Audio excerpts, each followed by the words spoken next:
চাই যে বাড়িটা আমার মেয়ের লাশ পাওয়া গেছে, এই বাড়িওয়ালার নাম আবুল কালাম, মেয়ের জামের নাম নয়ন, বাড়িওয়ালার নাম আবুল কালাম, দারোয়ান আর হানিফ কাকা জড়িত আছে, সেও একজন বাড়িওয়ালা। হ্যাঁ হ্যাঁ, ঝগড়া হয়েছে। আমি এই বাসার ম্যানেজার, সত্যি কথা বলতে যে এই বাসার ম্যানেজার, আমি এই বাসার দায়িত্বে আছি।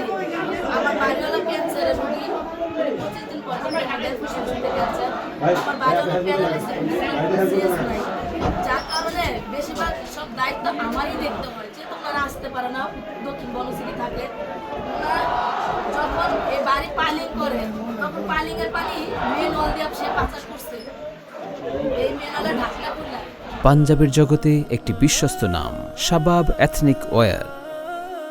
পালিংয়ের পানি তো সাধারণত এখানে যে পাচার করার কথা না, পাচার করার বিধায় প্রত্যেকটা বাড়িতে পানি ঢুকছে। এখন এই বাড়িতে পানি আছে, বন্ধে আমি জানালা খুলতে পারি না। এক কথা দুই কথা তার সাথে আমার তর্ক হয়েছে, সে প্রকাশে হুমকি দিছে। সাক্ষী উনি একজন বাড়িওয়ালা, 4 তলা, এই বিল্ডিং এর 4 তলা ভাড়া থাকে, পাশে উনি অ্যাপার্টমেন্টে বাড়ি করার কাজ শুরু করছে। এই ভাবি নিজ কানে শুনছে, এই ভাবি নিজ কানে শুনছে যে প্রকাশে হুমকি দিছে। কিন্তু ঝগড়ার টাইম আমি ছিলাম না, ওনারা জানে, ওনারা দেখছে। 21 তারিখে ঝগড়া হয়েছে, হুমকি দেওয়া হয়েছে। 24 তারিখে আবার কয়েকজন টুকরা নাই হয়ে গেছে, তার বাড়ির থেকে পাওয়া গেছে, অথচ তার মোবাইল বন্ধ। তাকে যে পায়ে ধরলাম, অনুরোধ করলাম সিসি ক্যামেরা ফুটেজটা দেন, সে আমাকে দিল না। সে এখন বলে তার মোবাইল নাকি নষ্ট, দেখা যাইতেছে। কেন এটা কেন? তার বাড়ি একটা রড চুরি হয়ে গেছে, ইট চুরি হয়ে গেছে, সেটা সে ওখান থেকে দেখে। আর আমার মেয়ে মারা গেছে, সেটা উনি দেখতে পারতেছে না।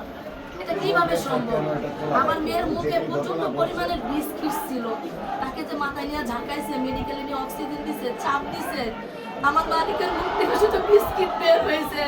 সে যদি পানিতে পড়তো তাহলে সে পানি খেয়ে পড়তো।